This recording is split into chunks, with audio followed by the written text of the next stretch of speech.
Hello दोस्तों, कैसे हैं आप लोग? अच्छे तो है ना? ध्यान तो रखते हैं ना आप अपना? किसी और के भरोसे तो नहीं छोड़ा आपने? चलिए, आज क्या पढ़ना था? प्रश्नावली 9.3 का क्वेश्चन नंबर 7वां। ठीक है, शर्ट पे गौर मत करना, शर्ट हमारे आईपीएल की है। ठीक है, टाइम नहीं मिला है चेंज करने का। क्वेश्चन नंबर 6वां क्या कह रहा है? यदि एक चक्रीय चतुर्भुज के विकर्ण उसके शीर्ष से होकर जाने वाले वृत्त के व्यास को सिद्ध कीजिए कि वह एक आयत है। मतलब कहने का कि मतलब एक तरीके से ये कोई वृत्त है हमारा, ऐसे ये क्या है आपका? वृत्त है एक। ठीक है, अब गौर समझना। इसने क्या कहा है कि एक चक्रीय चतुर्भुज। अच्छा, चक्रीय चतुर्भुज क्या होता है? जिसके चारों कोण कहां पे हों? परिधि पे हों। किसके? वृत्त के। ठीक है, हमने चक्रीय चतुर्भुज बना दिया। विकर्ण चक्रीय चतुर्भुज के शीर्ष से होकर जाने वाले व्यास, वृत्त के व्यास। अच्छा, व्यास की कंडीशन क्या होती है ये मुझे बताओ पहले।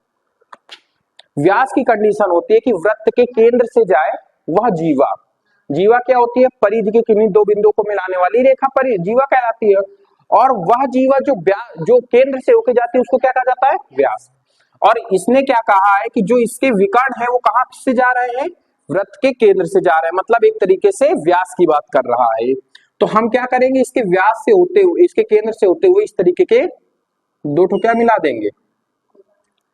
विकर्ण बना दिए। बात बहुत गौर से और डिटेल से समझना, ठीक है। इससे हमसे इसने क्या कहा है कि ये जो आकृति बन रही है, इसमें चित्र दिया रही है कोई ए बी सी और डी, जो बिंदु ऊपर काट रहे हैं, इसको एक आयत सिद्ध करना है। अच्छा, ये ऑलरेडी एक चतुर्भुज है कि नहीं है? चतुर्भुज है। और कैसा है? एक चक्रीय चतुर्भुज है। चक्रीय चतुर्भुज की कंडीशन क्या होती है कि आमने सामने के कोण 180 अंश होते हैं और ये दोनों भुजाएं, आमने सामने की भुजाएं आपस में क्या होती हैं? बराबर होती है। आयत की कंडीशन क्या होती है? आमने सामने की भुजाएं बराबर हो प्लस उसका प्रत्येक कोण 90 अंश हो। मतलब इसने खुद चक्रीय चतुर्भुज हमसे कह दिया है। यहां से हम हल करेंगे। खुद हमसे चक्रीय चतुर्भुज कहा है कि नहीं कहा है इसने? मतलब इसने खुद ही आमने सामने की भुजाएं बराबर इसने सिद्ध कर दिया है और समांतर सिद्ध कर दिया है। ठीक है, हमें क्या सिद्ध करना है? केवल पता है आपको, हमें केवल एक चीज सिद्ध करनी है। वो सिद्ध करनी है कि ये जो कोण बन रहा है, कोई एक कोण क्या है हमारा? 90 डिग्री का। बस केवल हमें यही सिद्ध करना है। तो हमने एक चीज इसमें लिखी है, अर्धवृत्त का कोण संपूर्ण होता है। ये मैं प्रूव नहीं कराऊंगा क्योंकि इतना ज्यादा इंपॉर्टेंट नहीं है। ये आप सारांश देखना, आप सारांश खोल के बिंदु आप देखो, सारांश का 12 बिंदु 12 में लिखा गया है। वैसे भी होता है, आप इसको याद भी कर लो कि अर्धवृत्त पर बना कोण क्या होता है? समकोण होता है, मतलब 90 अंश होता है। ठीक है, चलो हल इसमें कुछ करना ही नहीं है, आपको कुछ भी हल नहीं करना है। क्या लिखोगे यहां पे? A B C D. ए क्या है आपका?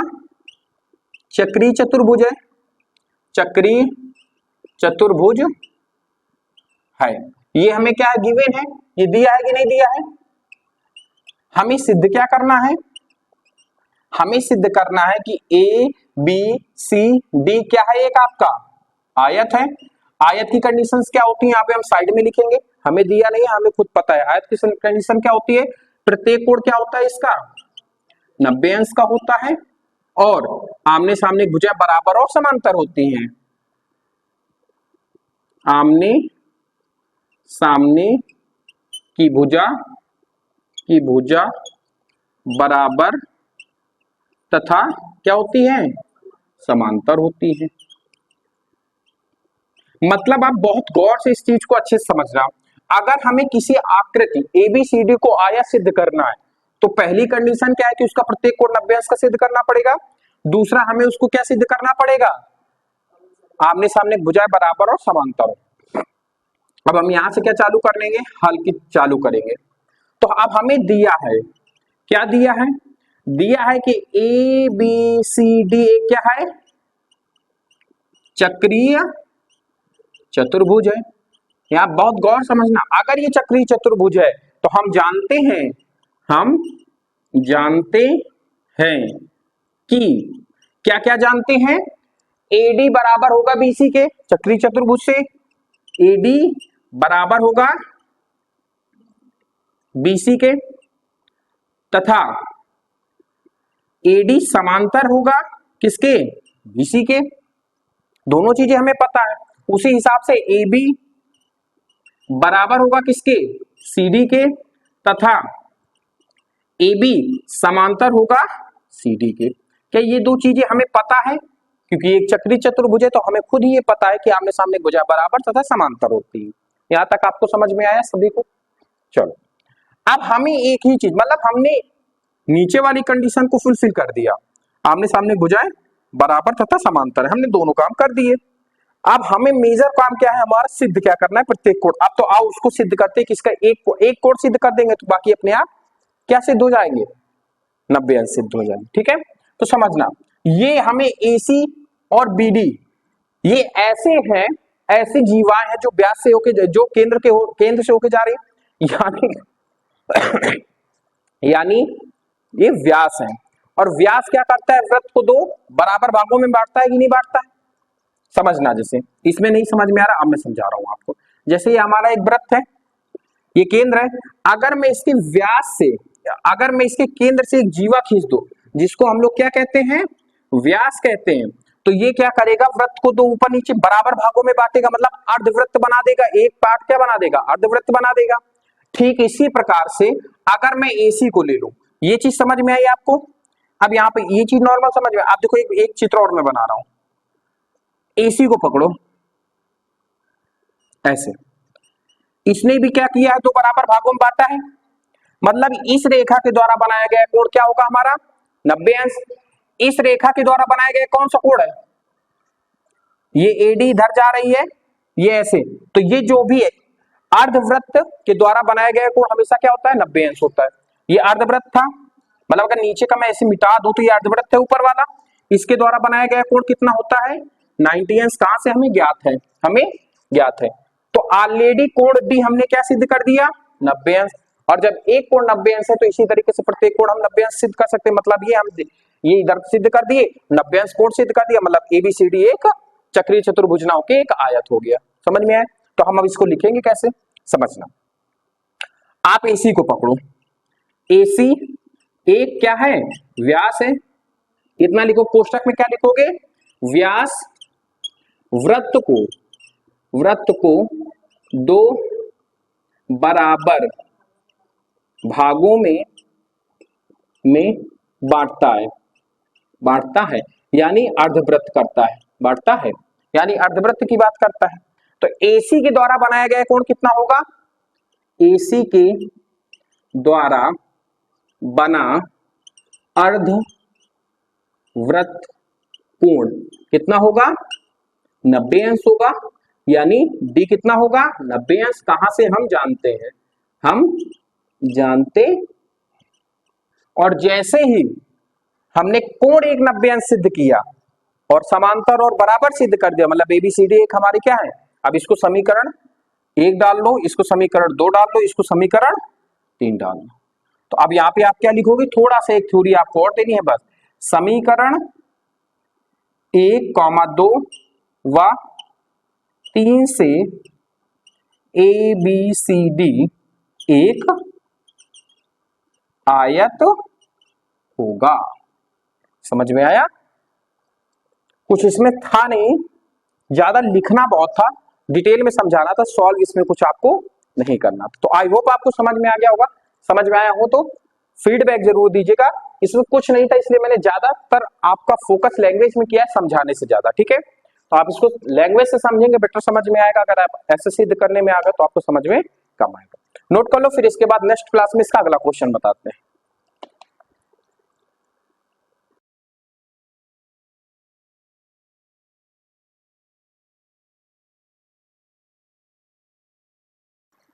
चले क्वेश्चन 8वां, प्रश्नावली 9.3 का क्वेश्चन नंबर 8वां कह क्या रहा है। अच्छा, सबसे पहले तो आपको यही पता होना चाहिए कि समलंब का एक चित्र है, समलंब, इसको आप हमेशा याद रख लें।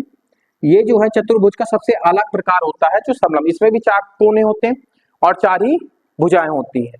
तो ये अजीब प्रकार का चित्र बनता है, इसमें एक भुजा बड़ी होगी दूसरी छोटी होगी। ठीक है, तो समलंब का चित्र आप याद रखेंगे, ये क्या बनता है आपका, समलंब बनता है। ठीक है, अब क्वेश्चन क्या कह रहा है, इसको पढ़ो। क्वेश्चन कह रहा है यदि एक समलंब की असमांतर भुजाएं बराबर हो। अच्छा, समांतर का कॉन्सेप्ट आपको पता होना चाहिए।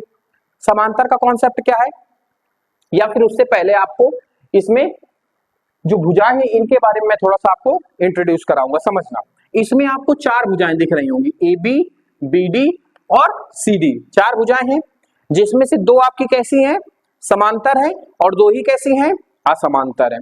समांतर कौन कौन सी है, ए बी और सी डी। देखो बिल्कुल सीधा है। समांतर रेखाएं क्या होती है, ऐसी रेखाएं जिनके बीच में अंतर समान होता है, मतलब उनको अनंत तक भी अगर हम बढ़ाएंगे तो वो एक दूसरे से काटेंगी नहीं, क्या नहीं करेंगे, एक दूसरे को प्रतिच्छेद नहीं करेंगी।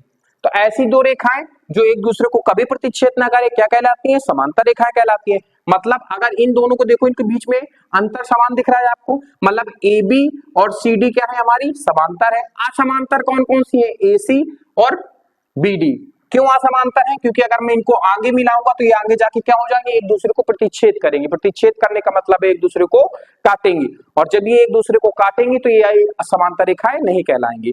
तो समांतर कौन कौन सी रेखाएं हैं और असमांतर कौन कौन सी रेखाएं, इतना समझ में आया आपको। ए बी सी डी समांतर है आपस में, ए सी और बी डी आपस में समांतर नहीं है, ठीक है। अब इसने क्या कहा है, यदि एक समलंब की असमांतर भुजाएं बराबर हो, असमांतर मतलब ये वाली रेखाएं आपस में क्या हो, बराबर हो। यहां तक बात समझ में है। तो सिद्ध हमें क्या करना है कि ये जो आकृति है वो आपकी एक चक्रीय चतुर्भुज है, ठीक है। यहां तक बात समझ में। अच्छा, चक्रीय चतुर्भुज की कंडीशंस क्या होती हैं। चक्रीय चतुर्भुज की कंडीशन होती है कि उस जो भी चतुर्भुज है उसके जो कॉर्नर होते हैं, जो कोने होते हैं, वो कहां पे होने चाहिए, वृत्त की परिधि पर होने चाहिए। लेकिन यहां पर तो हमें वृत्त नहीं दिख रहा है, तब क्या करेंगे, तब दूसरी कंडीशन में आएंगे। चक्रीय चतुर्भुज की एक दूसरी कंडीशन भी होती है, इनके आमने सामने के कोणों का योग 180 अंश होता है, ठीक है। बात समझ में आई। तो हमें अब कुछ नहीं करना है, इसमें कितने आमने सामने के कोण बन रहे हैं, तो सी बी के सामने है और ए डी के सामने है। अगर इन्हीं दोनों में से हमने किसी एक युग्म को उनके योग 180 अंश सिद्ध कर लिया तो ये क्या हो जाएगा, एक हमारा चक्रीय चतुर्भुज हो जाएगा, ठीक है। तो आइए अब सिद्ध, अब इतना समझ में आया ना, थ्योरेटिकल मैंने आपके दिमाग में एक बेसिक स्ट्रक्चर तैयार कर दिया। अब आते हैं बोर्ड पे। चलो, एक समलंब है, अब हमें दिया गया है, क्या क्या दिया है, दिया है क्या क्या दिया है, AC बराबर है BD के, ये दिया है। सिद्ध क्या करना है, सिद्ध करना है, क्या करना है हमें, कोण A प्लस कोण D बराबर 180 अंश, या फिर कोण C प्लस कोण B 180 अंश। तो हम किस पे काम करेंगे, हम इस पाले पे काम करेंगे। हालांकि आप काम इसमें भी कर सकते हो और इसमें भी कर सकते हो। हम किस में करेंगे, C और B को क्या सिद्ध करने की कोशिश करेंगे, 180 अंश सिद्ध करने की कोशिश करेंगे। चलो, सबसे पहले तो हम रचना ही करते हैं, क्योंकि ऐसे तो हमें कुछ इसमें समझ में नहीं आ रहा है, ठीक है। चलो, रचना में हम ये करते हैं कि AC के समांतर बिंदु D से एक रेखा खींचे, ऐसे। देखो ये समांतर लग रही है ना आपस में, और जिसको हमने F नाम दिया। तो हम रचना में क्या लिखेंगे, AC के समांतर बिंदु D से एक रेखा बिंदु F तक खींचने पर, ठीक है। ये हमने क्या किया, अपनी तरफ से रचना किया। क्या किया है, रचना किया, ठीक है। रचना समझ में आया, रचना किया।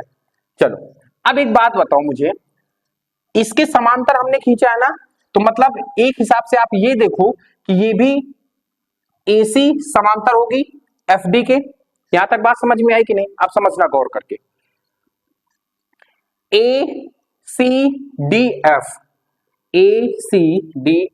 में समझना गौर करके, AC समांतर है FD के, AC समांतर है FD के, ठीक है। यहां तक बात समझ में, मतलब हमने AC समांतर कर दिया FD के, ठीक है। और अगर AB पूरी समांतर है CD के, तो AF भी किसके समांतर होगा, CD के। तो हम कह सकते हैं कि नहीं कि AF समांतर है CD के, है कि नहीं है। जब मतलब चारों भुजाएं एक दूसरे के समांतर हैं तो हम ये कह सकते हैं कि नहीं कि ए सी डी एफ एक समांतर चतुर्भुज होगा, ये कह सकते हैं। तो क्या कहोगे आप, ए सी डी एफ एक समांतर चतुर्भुज है। ये यहां तक बात समझ में आई? मतलब हम कह सकते हैं कि आपस में क्या है, समांतर चतुर्भुज है। अब बात गौर से समझना, अगर ए सी डी एफ एक चतुर्भुज है या समांतर चतुर्भुज है, समांतर चतुर्भुज है, तो इसके आमने सामने के कोण आपस में बराबर होंगे, आप जानते हो। तो हम ये कह सकते हैं कोण एक कोण दो, नाम दे दो। तो कोण एक बराबर हो जाएगा कोण दो के। क्या यहां तक बात समझ में आई आपको? पक्का? चलो, अब इसके बाद आप देखो, ये इसके बराबर है। अच्छा, ये चीज तो मैंने लिखी नहीं।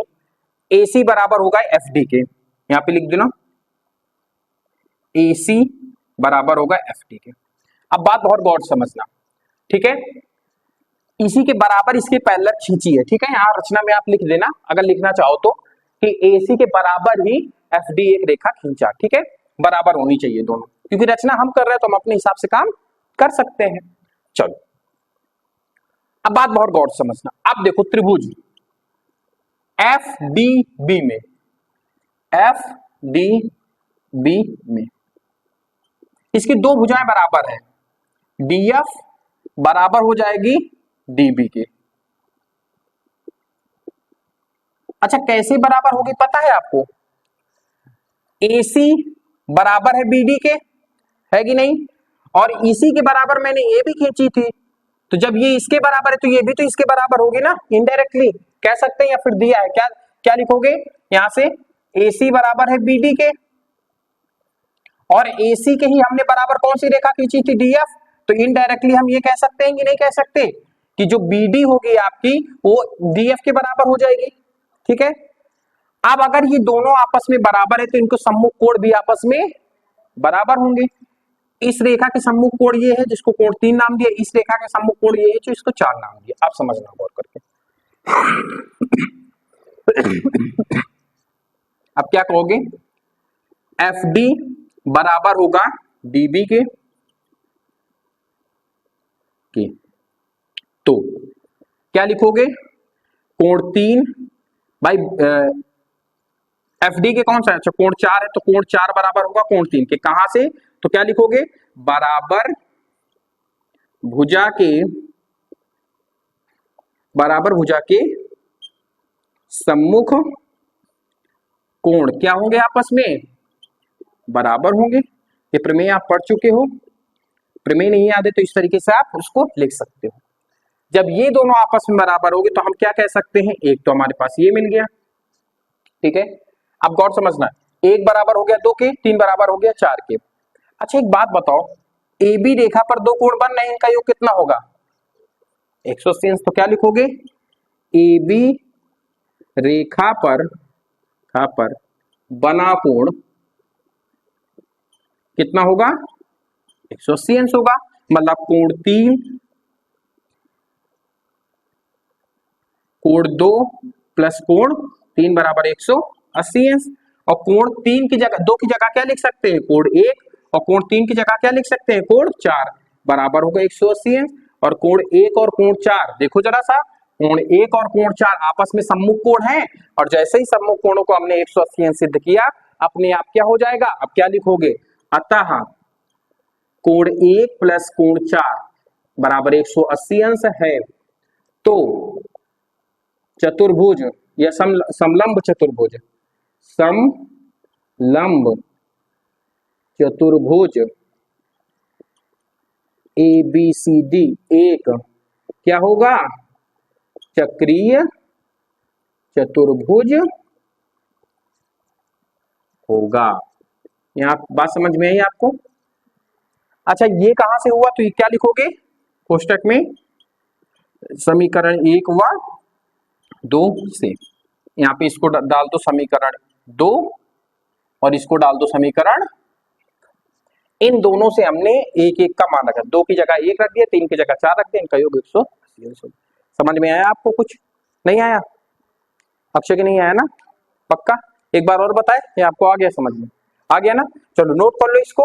आई होप आपको ऑनलाइन बच्चों को भी समझ में आ रहा होगा। मैं बहुत सिंपल तरीके से आपको समझाने की कोशिश करता हूँ, ठीक है? ये थोड़े क्वेश्चन लेंदी तो है ही आपके, ठीक है? तो थोड़ा सा तो कॉम्प्रोमाइज आपको करके चलना पड़ेगा। एक एक दो दो बार आप इनको देख लेना तो आपको ये समझ में आ जाएंगे। नोट कर लो, फिर नेक्स्ट क्वेश्चन अगली क्लास में समझाते हैं। चलिए दोस्तों, अब बात करते हैं प्रश्नावली 9.3 की, क्वेश्चन नंबर 9 की। क्या क्वेश्चन क्या कह रहा है? देखो कॉपी बंद कर, किताब बंद कर दिया राशि ने।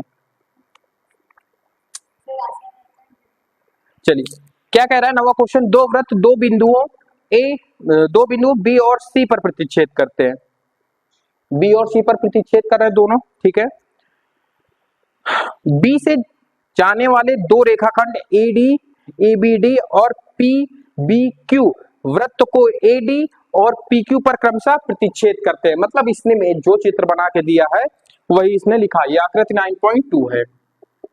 मेन जो हमारा क्वेश्चन है वो हमसे ये कह रहा है, हमें दिया गया है दो वृत्त बी और सी पर प्रतिच्छेद करते हैं और हमें मेन मुद्दा ये है कि हमें कोण एसीपी बराबर सिद्ध करना है कोण क्यूसीडी के। चलिए आइए करते हैं। सबसे पहले तो हम इसमें रचना ही करेंगे क्योंकि इतना खतरनाक क्वेश्चन लग रहा है बिल्कुल कि पूछो ना देखने से। तो हमने देखा कि हम क्या कर सकते हैं। हम सबसे पहले ए को पी से क्या कर दे, आपस में मिला दें, इधर डी को क्यू से मिला दें, तो कुछ ना कुछ हमारे लिए कुछ बन जाएगा। तो क्या लिखोगे? बिंदु पी को ए से तथा डी को क्यू से मिलाने पर। हमने इतनी रचना कर दिया, ये हमने अपनी तरफ से काम किया। अब हम क्या करेंगे? हल करने का काम करेंगे। अब बात बहुत गौर से समझना, हमें मेन फोकस हमारे इन दो कोणों पे होना चाहिए। तो पहले ये देखो, दो चित्र अलग अलग बनाते हैं कुछ इस प्रकार से। एक ये है गोला, एक ये है गोला। इधर चित्र हम बनाएंगे एपी रेखा, जो हमने ऐसे खींचे है एपी, ये एपी रेखा है, ठीक है? समझते जाना। एक सी की तरफ आई है, हमने सी की तरफ खींच दिया बिंदु, ये इससे मिली है आके, देखो सी पे, और ए से ही उठी है जो बी बिंदु पर गई है ऐसे, और पी से एक उठ के बी बिंदु पर गई है। तो बात गौर से समझना, ये एक ही वृत्तखंड है जिसको हम लोग चाप कहते हैं। नहीं, चक्री चतुर्भुज नहीं है। चक्री चतुर्भुज के लिए ये भी मिलना जरूरी है, चक्री चतुर्भुज नहीं। लेकिन एक कॉन्सेप्ट हम यहां से लगा सकते, एक ही चाप से दो त्रिकोण बन रहे, एक ये वाला एक ये वाला, ये दोनों कोण आपस में कैसे होंगे? बराबर होंगे।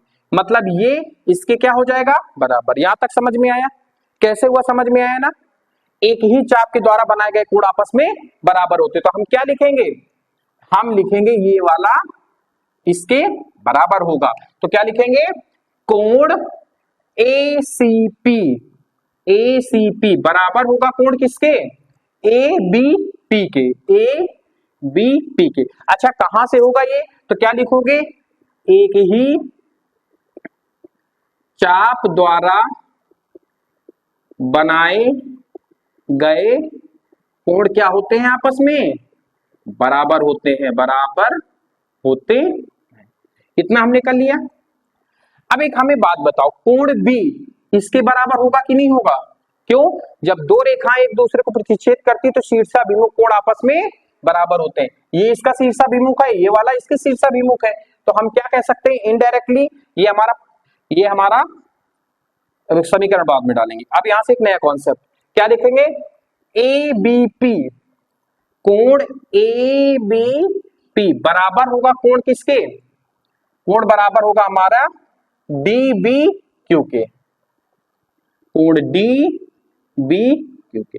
क्या लिखोगे? शीर्षाभिमुख कोण बराबर होते हैं। क्या लिखोगे? शीर्षा वी मुख कोण बराबर होते हैं, बराबर होते हैं। यहां तक समझ में आया? अब हम ये वाला चित्र देखो, क्यूडी, क्यूडी को खींचा हमने, यहां से एक सी पर आया है, हमने भी सी पर खींच लिया। सी से एक डी पर गया है, हमने भी एक डी पर खींचना, खींचे दिया कुछ इस प्रकार से, ऐसे खींचा हमने। फिर देखना क्यू से एक बी बिंदु तक गया है ऐसे, और एक डी से ऐसे। अब बात समझना, इसमें फिर वही वाला कॉन्सेप्ट लगाना है आपको, एक ही चाप द्वारा दो बने कोण, मतलब ये वाला कोण ये इसके बराबर है तो ये इसके बराबर हो जाएगा ये वाले के, मतलब ये दोनों चाप भी आपस में बराबर होंगे इनडायरेक्टली, तो कह सकते हैं हम। तो क्या लिखोगे, कोण DBQ बराबर होगा कोण किसके, QCD के। कहां से होगा, तो वही लिखना है आपको, एक ही चाप द्वारा बनाए गए कोण बराबर होते हैं, एक ही चाप द्वारा बनाए गए कोण बराबर होते हैं, बराबर होते हैं। बस समझ में आई बात आपको, ये भी कोण आपस में। अब देखो समझना, ये इसके बराबर है, इसके ये बराबर है, इसके ये बराबर है, इनडायरेक्टली ये दोनों आपस में बराबर हो गए, जो हमें सिद्ध करना था सॉल्व हो गया हमारा क्वेश्चन। आओ इसको यहां पे हम दिखाते हैं, समझना। कोण ACP बराबर है कोण ABP के, और कोण ABP किसके बराबर है, कोण DBQ के, और DBQ किसके बराबर है, कोण QCD के। तो इनडायरेक्टली हम कह सकते हैं कोण ACP बराबर होगा कोण QCD के, तो हमारा सिद्ध हो गया। बस ये हमें करना था, समझ में आया। आई होप आपको समझ में आ गया होगा। आज की क्लास को यहीं पे एंड करते हैं, बाकी बातें करते हैं नेक्स्ट क्लास में। अगर आपको क्लास अच्छी लगी हो तो इसका फीडबैक जरूर दीजिएगा कमेंट बॉक्स में। चैनल को सब्सक्राइब कीजिए, वीडियो को लाइक कीजिए, और अगर इसके और इसी तरीके की इंटरेस्टिंग वीडियो आपको देखने हो तो प्लेलिस्ट चेक कर सकते हैं। हर प्रश्नावली के हर चैप्टर की अलग अलग प्लेलिस्ट बनी हुई है। धन्यवाद, आज के लिए इतना ही। साथ रहने के लिए आप लोगों का बहुत बहुत आभार। पढ़ते रहिए, नोट्स बनाते रहिए, समय आपके पास ज्यादा नहीं बचा हुआ है। चलिए।